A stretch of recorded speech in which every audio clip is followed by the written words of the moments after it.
I think I heard the ding, so we're going to go ahead and start here. But just thank you all for being here. Number one, I think this is going to be a lot of fun with a lot of information. And so what we're talking about here, just so everybody makes sure they're in the right area, Your Gut, An Owner's Guide to a Happier, Healthier Belly with Austin Chiang. He's the author of this. And before we introduce Austin Chiang, I just want to let you know this is his book right here. It's called Gut, An Owner's Guide. We're going to do what we can in the next 50 minutes to digest as much of this as we can. Okay. We're going to. I don't want to feed you a lot of information, so we'll get it from him. And I love dad jokes, so forgive me for those. I hope everybody can stomach that. So let's just go ahead. So Austin, I think that's it. That's my whole repertoire. So tell us a little about yourself. We'll get into the book in a bit. I'm an interventional gastroenterologist by training. I have a dual role, so I'm part-time clinical at an academic center in Philadelphia, but I'm also full-time at Medtronic as Chief Medical Officer of the endoscopy business as well. So I kind of have a hand in both, teaching and patient care, but also in the development of innovation in the gastrointestinal space as well.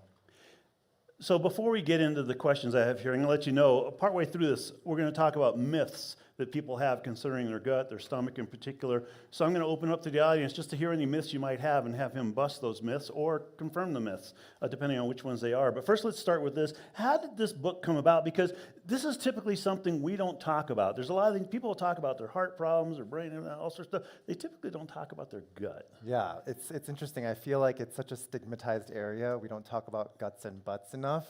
And really, we really should, because, just like any other organ out there, like our elbow or our thumb, it's something we've got to take care of, right? And I've been speaking about GI health, gut health on social media for years and years now, because I always felt like there's a lot of misinformation. We just came from a misinformation panel that I was on, and there's a lot of gut health myths and misperceptions being perpetuated online.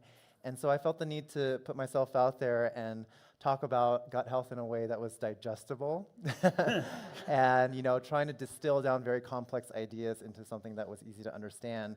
And so I was approached by this publisher, DK, one of the Penguin Random House publishing companies, to write a book, which is actually part of a series of 4 different books. There's also a breast book and a heart book and a brain book, and probably more to come.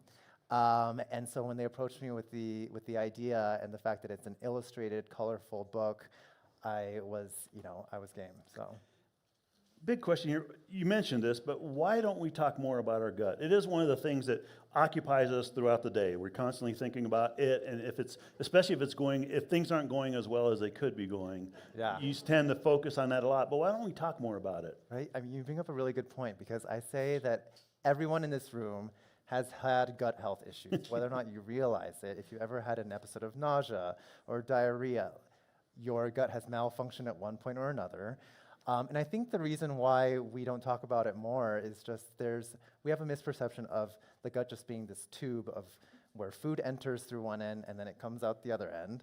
But actually it's a very complicated system. There's other organs involved, not just the colon or the intestine, but our stomach, our esophagus, the liver, the pancreas. All this falls under the umbrella of study of gastrointestinal health.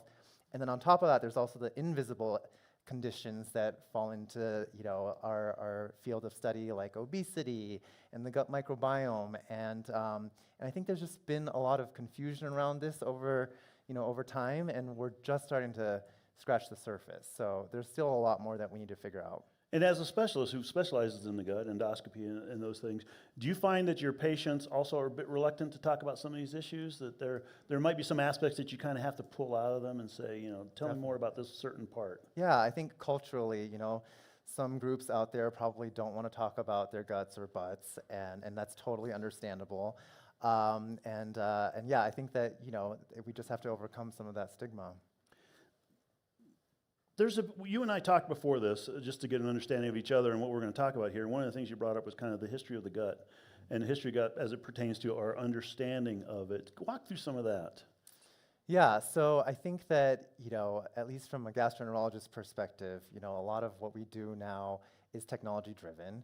and our ability to look within the gut, it has evolved over time because the technology has only gotten better and better. But at one point, we didn't have the ability to look in the gut to investigate it, the way we have.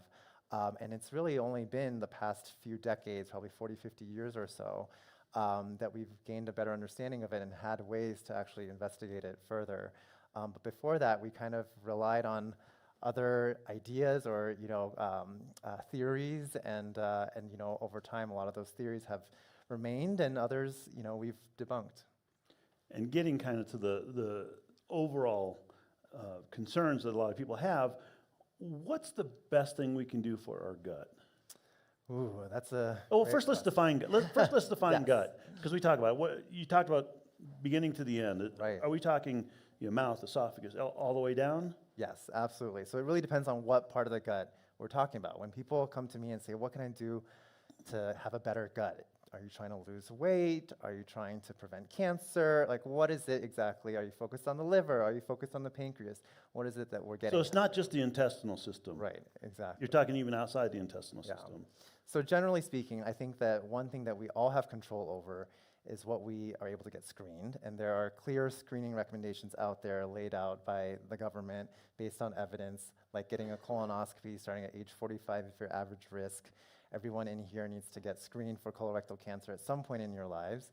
So starting at age 45, if you don't have any underlying medical conditions or any family history, those are types of things that we actually have control over. And during the opening session when Francis Collins brought up Hep C, I thought that was a really good call out as well. We have basically a cure for a condition that's affecting millions of people, and people are still not getting, the message isn't getting out there. There's still a lot of barriers that have to be addressed, but there are solutions for a lot of the problems out there that we have.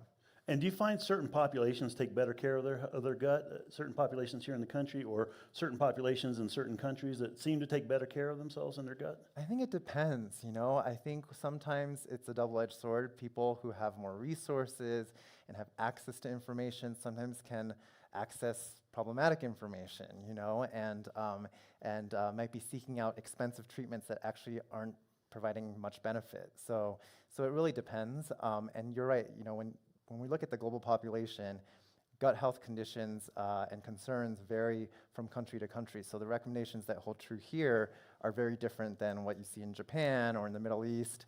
And so it really depends on where you live. Now, one thing we found out, and I found out through my own medical education as well, is things that we didn't even think about decades ago are how important our gut health is to other parts of our body, particularly gut-mind, gut inflammation, these types of things. Talk about that and what we know, what we didn't know before and what we do know now. Yeah, so it's interesting. I think for the longest time through medical training, we've been taught that a lot of these GI conditions, or like liver disease or pancreatic disorders, manifest in different ways. We can see it in eye pathology and skin conditions. And so there's clearly a link between the gut and other systems within the body. And to your point about the gut-mind connection, I think there's a lot of buzz around this. And there's actually a certain category of conditions called the gut-brain, disorders of gut-brain interaction. So IBS, irritable bowel syndrome, is one of those conditions that affects millions of people, and it falls under that category. But we're still just starting to understand what that's about. And there seems to be this bidirectional connection where not only does the gut somehow affect your mind, but stress and other mental health conditions can also potentially affect your gut and lead to inflammation and whatnot as well. But how to really harness that and influence it in a way that's meaningful to treat certain conditions, we really don't have any idea yet. And how important is it to get your gut under control, to say, and to get it as healthy as possible for these other parts of your body? Yeah, I think that if we can optimize the condition of any of these organs, then we can, it will lead to the optimal health that we have, and we'd be able to live to our fullest potentials as a result. So if you can imagine, like even all of us, like I mentioned, nausea, diarrhea, constipation, some of those most common symptoms, if you go through your day experiencing any one of those, it can really impact how you go about leading your life. And imagine people who are dealing with symptoms like that day in and day out. It can really take a toll on you. And we brought this up a little bit earlier, but didn't ask the full question. what's the best diet for people for their gut? And you had mentioned it depends. Yeah, it really depends. Obviously, a lot of people have very different dietary restrictions, access to foods, other constraints. I would say, I try to simplify things as much as possible and just say that it should be as diverse as possible within, whatever dietary constraints that you have. But it should be diverse, it should be high in fiber, and it depends on what your goals are. Again, depending on if you are looking to lose weight, that type of a diet might not look the same as somebody who's trying to achieve a different goal. And so some of the patients who are coming to me with weight loss concerns, for instance, there are certain foods that are branded as healthy, and they are healthy, but they won't help you achieve that goal because they're very, caloric dense and whatnot. So it really depends. And then something that's really come to the forefront over the last decade or probably 2 decades, microbiomes. And looking at our gut microbiomes and how important that is to not just our gut health, but our body health as well. What are we missing there? So it's interesting, the gut microbiome is this big overarching term, right, of just bacteria in our gut. And once again, there's different segments of our gut that we're talking about. There's bacteria in the stomach that we know can potentially cause cancer. H. pylori is a very common, bacteria out there around the world. And certain populations are at greater risk of that. And it's very interesting because it's changed the entire idea of how a bacteria can potentially cause cancer. It's a linkage that, before this bacteria, we didn't really think that that could happen. But then I think what you're referring to is also the microbial populations in the colon. And that aspect of it, I hate to disappoint everyone in here, but I feel like we don't know much about it, and there are very, very few recommendations as to what supplements or probiotics take and when to take them, and partly because we don't know which strains are the most useful, what dosages, what duration of treatment you should be taking these for. And the thing is, all of us have our own kind of gut microbiome population, and it evolves over time as well. I don't know if anyone realized that, but So it changes as we as we age, absolutely. So it depends on where you are in life. And so again, to actually deliver a therapy that's microbiome based, I think we have a ways to go to figure that out. So when it comes to your microbiome, it depends on a lot of things, and correct me if I'm wrong, but it depends on where you grew up, the environment you grew up in, where you're living now, how old you are, what your diet is. I mean, there's a variety of things here. So when they do the one size fits all, take these microbiomes, these probiotics and things to help you, might not be the best answer. Exactly. So the one takeaway is that often our approach to medicine should be very personalized. And what's unfortunate is that a lot of the recommendations out there or treatments that are being marketed to you all are all one size fits all. But yeah, that's absolutely true. Is that it kind of has to be tailored a little bit better. What about probiotics? We brought those up. Should people be using them? Should they not be using them? Because it depends on what year it is, but sometimes it's all the rage, sometimes it's not as much. Yeah, so the evidence is very premature. And even in the conditions where it is generally recommended by our professional societies, that evidence is still pretty weak, but there's very, very few situations where probiotics are actually recommended. That's not to say that they're not helpful. There's some people who, there's obviously a lot of probiotic supplements that are sold in drugstores and whatnot, and some people actually do find symptomatic benefit from that. But there's also people who take those probiotics and actually feel worse, and there's no great way to predict whether or not, what sort of kind of outcome there's going to be. And the thing is, a lot of these supplements aren't regulated the way medications are by the FDA, so there may be other additives that could be potentially harmful that we don't know about. We don't know about the effects of those until, who knows, years, decades down the road. So could those probiotics change our microbiome in a not good way?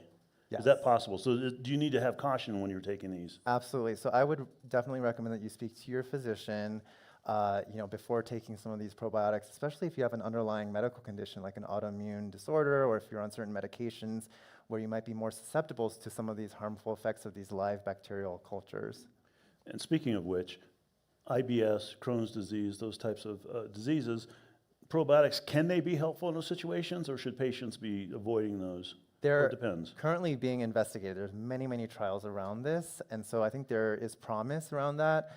I think it's hard to say. Right now what's available on the market, these probiotic supplements are sometimes multiple strains of bacteria. I think the hope is that one day we get to a point where we can actually isolate what it is within the bacteria to be able to deliver treatment for an IBS or a Crohn's disease, but we're not there yet. When it comes to our microbiome and how much sometimes it gets focused on, is that something that we should be concerned with? Is that something that we should just be eating a healthy diet to make sure we get what we need out of that? I think we should. Again, there's not a great way to predict, a great diet that will lead to the best sort of gut health outcome. But, we also live in this society, in this world where so much is ultra processed. And, the more you can keep it, away from that, I think the better. And we were talking about diets earlier, and then the diet that would work really well. What are the mistakes people make when it comes to their diet and their gut health? Ooh, mistakes that people make. I would say just not fully understanding what they are putting into their bodies. Again, there's so much that you just buy from the store and blindly, prepare without actually looking into what the ingredients are and what it is that you're putting in your body. And I get it, it's difficult, right? We're all busy people, and people have to, that's just what some people rely on. But I think having greater awareness around what exactly we are putting into our bodies is a big help. The main thing, and does that mean, there's always that debate going on about, sugar, carbs versus fatty diets kind of thing. Does that affect our gut as well as our cardiovascular health, which we know it can affect it? Yeah, absolutely. I mean, I think that, remember, there was this whole idea of how fats were bad a while back, and as evidence emerged, we realized that that's not entirely true. And so I feel like we need all of the macro and micronutrients that we know of. We just need them in the appropriate proportions. And which is why I think at the end of the day, I just encourage a diverse diet as the main recommendation, because that way you can make sure that if you're isolating entire food groups, for instance, you might be missing out on some of these important nutrients that you may otherwise be getting. And now, looking at, you brought this up earlier, some of the screenings that are out there, especially colorectal cancer screening. There's the colonoscopy you can get, the Cologuard you can get, the blood stool tests you can get. Where do you stand on those? Where I stand is that the gold standard is still a colonoscopy, just because we're able to locate things early, and that's the whole point of kind of getting screened, right, is detecting things early and being able to remove it on the spot. A lot of people might not be able to get colonoscopies or a procedure for a lot of different reasons, and I understand that. And that's when you may want a non-invasive test, but those tests often don't tell you exactly where it is, don't catch things early, don't allow you the ability to actually remove the thing early. And so that's why colonoscopy ultimately is still the gold standard. And why do you think we're seeing a reduction in the age of people that are getting colon cancer, basically? Because now they're starting to reduce the age for colon cancer screening. Yes. Because of that. Yeah, that's the billion-dollar question, I think, is that we're seeing, an increase of 2 to 3% per year among young adults less than age 50. And by 2030, it's going to be the #1 cause of cancer deaths in that age group. And it's really concerning. We don't know why. And the best we can say is it's probably something environmental. It's probably something related to our diet. But what exactly is it? And we're evaluating. I think one of the cautions that I try to point out is that we often evaluate the science based on what things are like today. But the effects often are probably from, again, decades ago. The people who fall into that age group. Back then, we were probably eating different things. Things were regulated differently. So who knows exactly what it is, and it's hard to parse out, is it one cause, is it multifactorial? I think there's so much that plays into it. But regardless of the cause, the screening's important. Yes, because that's the one thing that we actually have control over. Do you find that your patients have a misunderstanding of the gut? They understand fairly well when they come in? I wouldn't say a misunderstanding. I think a curiosity, and it's a gray area. Part of, again, there's a lot of emerging evidence, and it's gray because we don't quite understand it, and that's also why there's a lot of misinformation out there, is because people like to fill in those gray areas and capitalize on people's lack of understanding in those areas. And I definitely want to get to the misinformation part of it, but I also want to open up again, like I talked about, myth busting. You agreed beforehand you'd do some myth busting. Anybody have any myths they've heard about the stomach or the gut, the intestine? All right, so I have 3 kids. They're grown now. When they were young, multiple food intolerances, stuff flying out of both ends with force. As things seemed to get under control, they were using the toilet. They had a lot of floaters, and I was told that if you have floaters, it means you're not properly digesting the fats. Is that true? So that's a great idea. You actually bring that up in your book. That's one of the things. Yeah, so I mean, yes, to a certain extent, fat content can, affect whether or not your poop floats, but that's not the only cause. You right? never Sometimes- thought you'd hear that, did you?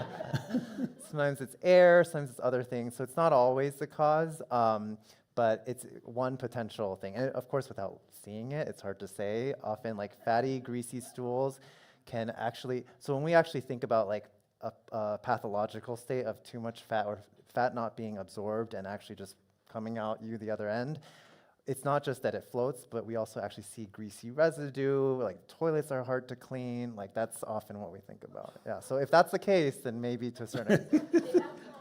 Okay. Yeah. Did you have one? I'm just curious in regards to, a lot of the stereotypes out there in regards to, Tums and Pepto and these type of over-the-counter medications that you just kind of self-medicate. Does that actually help, or is there another course of action you would recommend more for biomes? That's a great question. It really depends on what we're trying to treat, right? So like for Tums, for instance, that's an antacid, so it just neutralizes the acid in your stomach. And so if people are occasionally getting acid reflux symptoms, that is an okay way of treating it. And there's plenty of other medications over the counter, like Pepcid and Nexium, all these, they have slightly different mechanisms. And it really depends. You should have a conversation with your doctor just to make sure that you're on the right one. But actually, a lot of the professional recommendations are actually that you start with a medication because these conditions are so common, and it's often like a burden on our health system to just go ahead and go through a bunch of diagnostic testing. So the recommendation actually is to try a medication like a Pepcid or omeprazole or like one of these Prilosec medications for 8 weeks, and then if it doesn't resolve, then go see your doctor. But it really depends on an individual basis. Yeah. And on that question, one of the things I was always taught in medical school is that if it comes to constipation, if you're on a constipation medication, that should be a short-term thing, not a long-term thing, because if it turns long-term, then your intestine gets used to that and you have a harder time with it. Actually, this is a great point, is that a lot of these medications shouldn't necessarily be lifelong medications. So some of these over-the-counter medications, sometimes I see people stay on them like forever, and really the goal should be to get them off of it. And if you can't get people off these medications, then there needs to be more testing involved. For this type of situation, it depends on what. I'm asking for a friend. Some medications are actually more harmful than not to take long term, and it's not that you develop a dependency on it as much as the medication it's a phenomenon called tachyphylaxis. It just loses its effect over time. And so you find yourself taking this medication over and over with no effect at all. So at what point should you say, I need to see somebody? I would say as soon as possible, because you never know like what your symptoms are. It could be something else. Often we think, oh, constipation, diarrhea, no big deal. But sometimes, and we all have our own definitions of what those are, right? Like if you ask everyone in here what diarrhea is, sometimes it could be like water, sometimes it's just looser stools, and when we see this all the time. And sometimes that can actually signal something more serious. So I would say, when in doubt, if it's something that's persistent, if it's not something that just resolved after a day or two, then you should definitely see someone. Any other myths out there? My question, we were just at the GLP-1 Yes. talk, right? And I'd love to hear your perspective on this, because almost everybody I know on this medication, they're no longer regular. They're like, well, I don't poop anymore. And so I would love to hear your perspective on this. Yeah, so GLP-1 agonists. Just real quick, so I understand the question, so other people can understand. So on a GLP-1, you're hearing from people that they're not. Well, they used to be regular, like every morning after my coffee, I'll go to the bathroom. And then I started this big drug, and I never go to the bathroom anymore. It's just that, this paralysis is happening almost across the Yeah. board. Okay, so this is a mild side effect, but I would love to hear your perspective on this. We must be changing the environment. We must be changing our entire gut. Well, it's literally, that is the mechanism of action, is it slows down the gut. Yes. Digestion, so that, the Is that- other side, we know what happens on the other side, but what is the the slowing down digestion doing Doing. for the microbiome? I'd love to hear your perspective because Well, we don't hear that side. I think this is a challenge, is that GLP-1s haven't been out long enough for us to truly understand, and run studies to be able to, conclusively say what effect it has on the microbiome. But it's absolutely true that it slows the gut down. So chances are there might be some sort of effect on the microbiome, but we have to see. Yeah, but GLP-1s, it's definitely affecting our field in a lot of different ways. Because, if you think about people who are getting procedures like endoscopies, we often have to, be very careful because there might be food in their stomach still when we go down, and it's like a whole conversation in our field for sure. Well, for an endoscopy, when we're actually going through the mouth and into the stomach, we often have to recommend now, there's no official recommendation yet, but kind of the general consensus is to stop the medication a week before that procedure.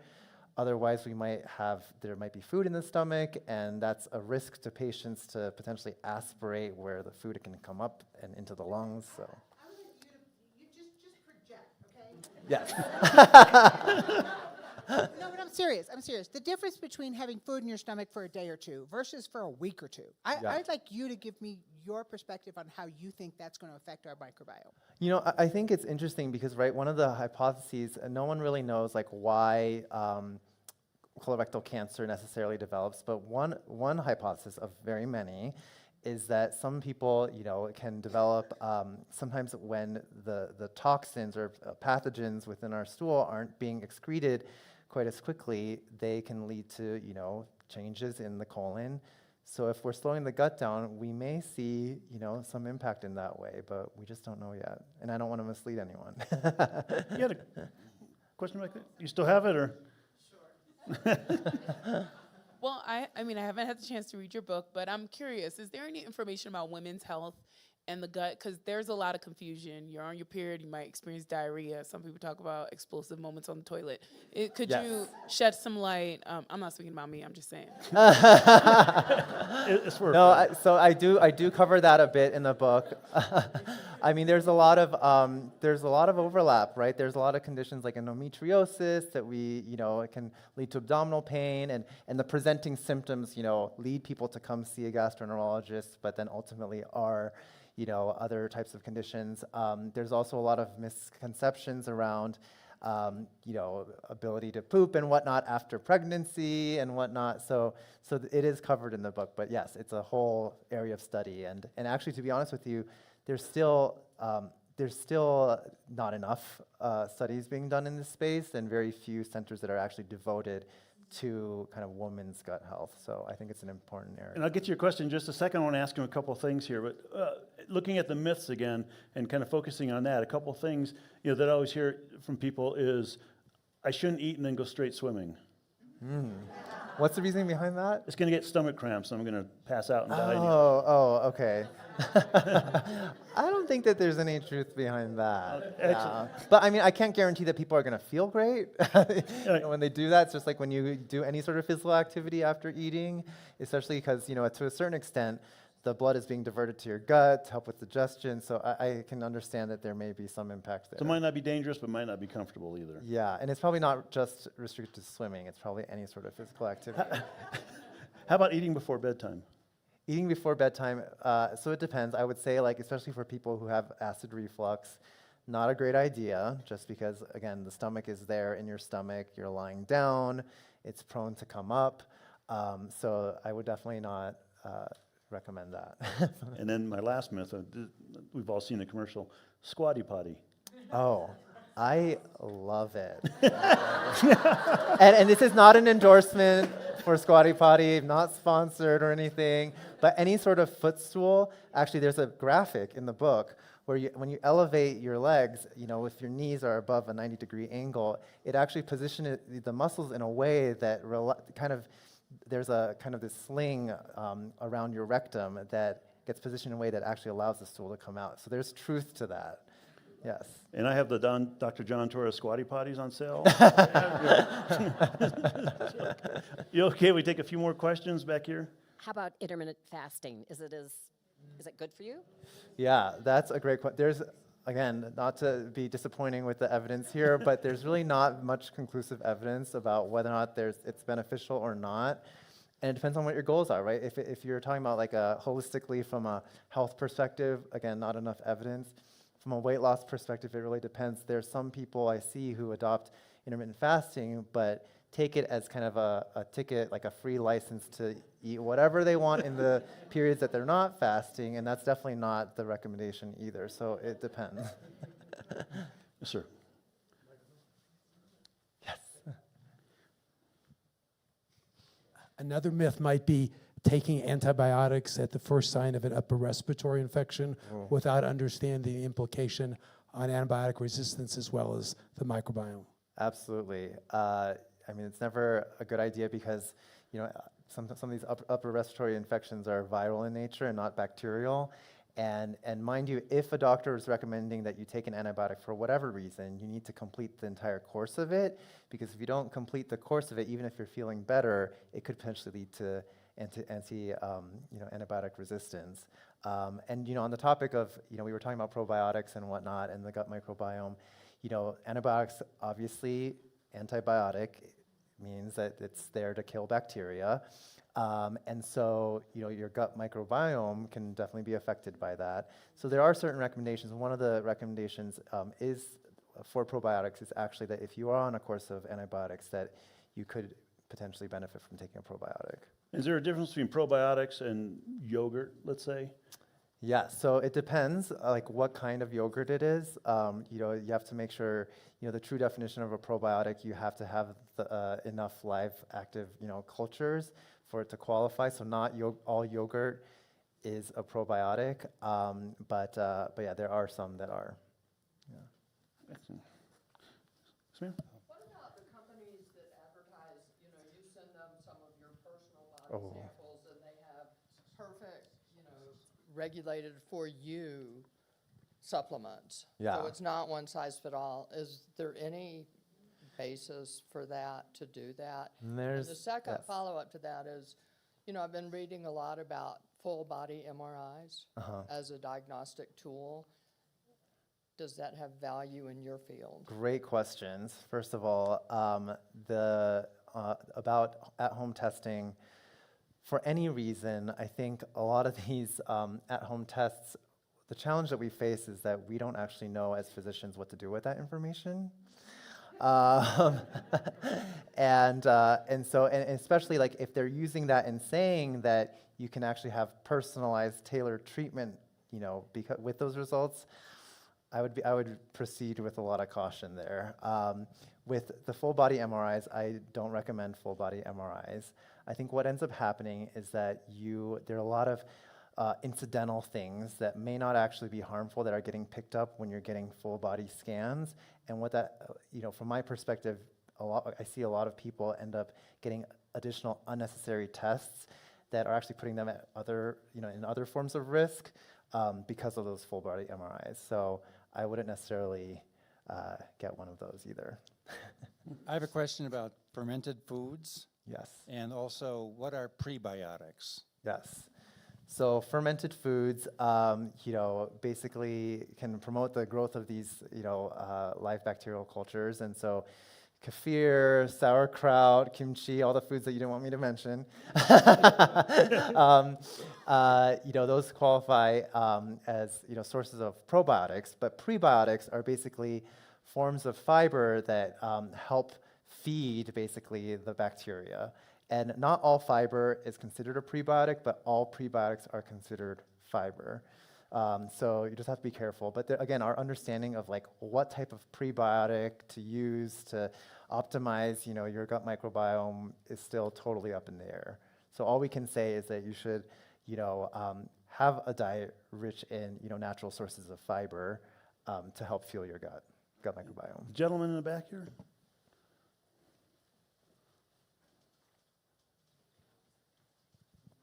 I'm a primary care physician. So talking about antibiotic resistance, et cetera, C. diff, we have treatments, and fecal transplant, which you may want to talk about. We also have this wellness industry that in my area where I practice, there's a lot of individuals that will go for enemas, colonics, these types of things. If you want to speak to myths or Yes. The positives, negatives, the dangers. I love et all these cetera. questions because these are all literally, questions that I get asked a lot on social media and that have ended up in the book. So there's no reason to get a colonic or colonic hydrotherapy. Your colon works by pushing stuff out on its own. And so just because you rinse it out once doesn't mean that there's not more poop that's going to come through. So it's not it's not a cleanse, it's not an effective method of weight loss, because some people, get one of these and they're like, oh, I lost 20 pounds in one session. Yes, Well, you did. you were going to get rid of that weight anyways by going to the bathroom, yes. And but on the topic of antibiotics, so one of the most feared complications of being on antibiotics is C. diff infection. So it's a bacterial infection, very, very common, and often difficult to treat. It can keep coming back and back.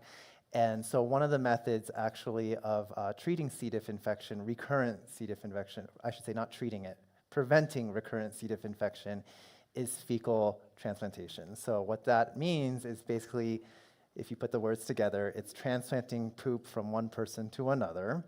And previously, just rewind even 10 years ago, is a very crude process. You would phone a friend and get their poop, and someone would basically do a colonoscopy and blend up the poop and then put it back in. And miraculously, we would actually see that it would repopulate the gut with healthy bacteria, and it would prevent people from getting this sort of C. diff infection that they got because of antibiotic treatment in the first place over and over again. So now things have become much more elegant. We went actually maybe 5 years ago. What was common practice was that there are these stool banks that actually have donors come in, provide their stool. They actually screen the donors and process the stool samples. Do they pay for that? Yes, Just they asking do, for a actually. And then now there's actually 2 FDA-approved fecal kind of transplant solutions. One is still colonoscopy delivered, and another one is capsule-based. So basically the poop is in capsules, and you take it orally, and it works that way. So it actually prevents the procedure. Yeah. Talking to gastroenterologists, it is a wonderful It's actually a game changer. for as you sure. said. So, Yeah. give us- Also in primary care, a lot of my patients are very interested in toxins and want to hear all about cleanses, kind of from the whole top to bottom. What are your thoughts on those?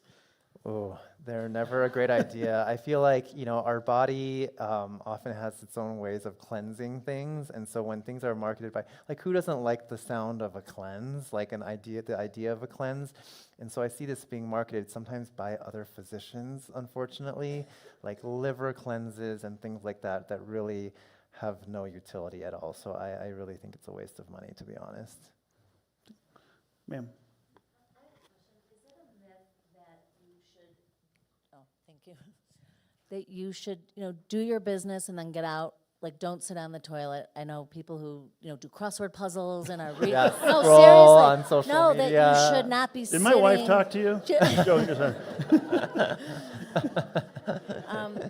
That it's, that you should just, not be sitting for a long period of time and, read your phone and, Yeah. Is that That's harm- 100% true, so stop doing that, Oh, please, yeah. John. I'll do the mini crossword. Oh, okay. Mini crosswords are fast. Those are like 20-second games.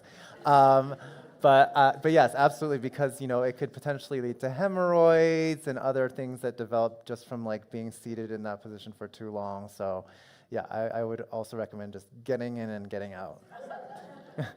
Getting in, using the squatty potty. Yeah. Yeah, all right, gotcha. Exactly. All right. And if your poops are smooth, and you're eating a well-balanced diet, then it should be an easy process. And if it's not, then maybe you should see someone about it. Yes, ma'am.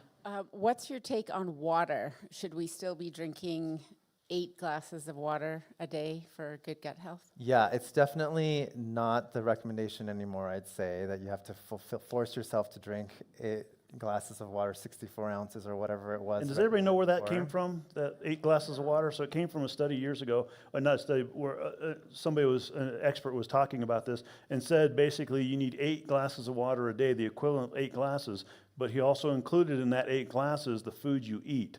your food has water in it. And so he's saying the 8 glasses is everything you consume should have 8 glasses equivalents of water during the day. Somehow that turned into 8 glasses. Yeah.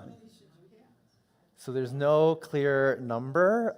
In some ways, our bodies regulate ourselves. If your body is telling you that you need more water, that's what thirst is there for. You know, it's actually, and that's actually, you know, these are driven by, you know, hormones that actually are there to regulate, you know, our bodies in that way. So it's not, there's actually a biological mechanism behind this. It's not, thirst isn't just a magical, you know, magical sensation. And I get this question all the time, and what I tell people and my patients is the best way to tell, as gross as it sounds, we're on this topic anyway, so, is looking at your urine. If it's a pale yellow, you're hydrated. You're exactly where you need to be. And so that's how you can tell how much water you need. You have to tell the trainers. Yeah. Exactly. Exactly. Yes, ma'am. So I'm an orthopedic surgeon, so I'm in medicine, but I think it drives, I'm also a mom to 3 kids. It drives me nuts, this crazy, everybody carries this water bottle thing. So back to your, because I grew up, I mean, I'm I guess a Gen Xer, and we drank water from the hose. And so I want to know, like, and the dirty water fountains at school. So like, what, all these kids that were just like, you have to have your water bottle, you have to have your water bottle, like, are we creating an issue there just because now we're overhydrating, or maybe we're triggering some sensors in our head? I'm just a simple bone doc, so that's why I'm asking this question. No, I wouldn't say so. I don't think from that perspective that it's a problem. I thought where you were going from there was like, oh, is it the plastics within the bottle and whatnot? That's a whole nother conversation that we don't know much about, but who knows? Maybe we'll find out whether or not, from that perspective, if it's a good idea or not. Exactly, and one of the things I would bring up personally is that from my own perspective, as part of it's the modeling too, because you see a lot of adults walking around with the bottles as well, and kids see that and they're like, oh, we'll do that too, we'll pick it up, and it becomes very trendy at that point. Very trendy. Yeah. Right here, hand up, right? Can you tell us about this at-home test called GI mapping by Genova? I don't know a ton about in detail about that, but I would just say that, again, to the point about the at-home test type of question, often they're testing, if it's like mapping out your gut microbiome or like what your, risk factors are for certain gut health conditions. We don't know kind of what, often the validity of like how that test was developed is questionable, but also, again, the output of those tests, we don't quite know what to do with either. So, I think maybe one day as we mature in this area, we'll be able to harness that information better. Somebody has a mic back here? Yes. So one of the big ideas this weekend is about worms and parasites and the small molecules related to those with gut health, or not gut health, but autoimmune diseases and allergies. What do you think about the potential of parasites and the molecules derived from them as gut therapies and autoimmune therapies? Yeah, I think, again, I don't, to be quite honest, don't know a ton in that area, but I think it's really interesting, whether or not it's from parasites, just isolating molecules from nature, I think would be a great idea if we can identify that there's actual clinical benefit from it. So there's a lot of work that needs to be done in order to, demonstrate that that's actually helpful, but I'm all for it if it is, Another question back here? Thanks. How do you feel about activated charcoal for food poisoning? Oh, for food poisoning, I don't think it's that helpful because, I think activated charcoal, like to get people to basically vomit it back out, I think it should be reserved for very specific conditions, and I don't think food poisoning is necessarily one of them. Right here. So there's an ongoing debate in our house about the use of Tums after taking like Advil or Tylenol or something like that.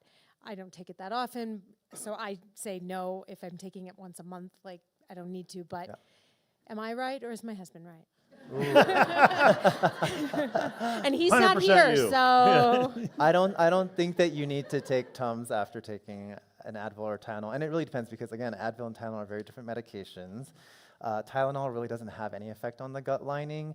Advil, taken over time, repeatedly, regularly, will actually, block off some of the protective mechanisms for the gut lining and lead to, gastric ulcers and things like that that develop in the stomach. But, if it's just a one-off thing here or there, then I wouldn't say Tums is necessary. Other questions way in the back? What are you telling people about alcohol and gut? Oh, this question. Yes. Asking for a friend, yeah. I mean, this is, I don't want to say controversial, but it's tough because, again, if we think about the gut as a whole, it's not just the intestines, but it's also the liver, and we all know what alcohol does to the liver, especially when consumed regularly in large amounts. You develop scarring in the liver, cirrhosis, it's not a good situation. And alcohol actually can put you at risk for a lot of other different conditions that we see in the gut, like pancreatitis, with acid reflux, things like that. So, obviously, I would like everything I say about diet in moderation, but if you can avoid it, then why not? And way in the back here again. I'm just curious, you mentioned the average age of colorectal cancer has been declining over time, and recently USPSTF changed the recommendation from 50 to 45. Do you think that's appropriate? Do you think we'll see it come down further in the future? And what should younger adults be looking for? Yeah, I think that's a great question. I think that it potentially could come down even more, but all these public health recommendations are weighing the resources that are available. If we're asking everyone between 40 to 45, for instance, to get screened, that's a huge burden on the healthcare system. We already don't have, there's already a huge backlog on colonoscopies right now, so how do we accommodate that? But I do think that there may be some sort of change in the future if we continue to see these rates rising at the rate they are. And then right next to you, you've been holding your hand up. Oh, and I forgot to answer the second half of that question about what you should do when you're young. So again, aside from avoiding red meats and certain other risk factors that we know can potentially increase your risk of colorectal cancer, also a lot of the symptoms that people may dismiss, like blood in their stool or abdominal pain or unintentional weight loss, we've seen time after time people going to their doctors and being told, oh, it's just hemorrhoids or it's something else.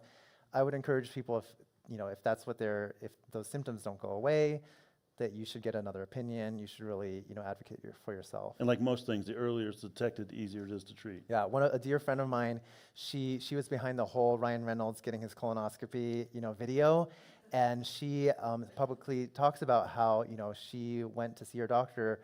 She was diagnosed in her 30s and was basically dismissed, saying that, you just have hemorrhoids, don't worry about it, but the problem just wouldn't go away. And she had to advocate for herself in order to get, a colonoscopy done.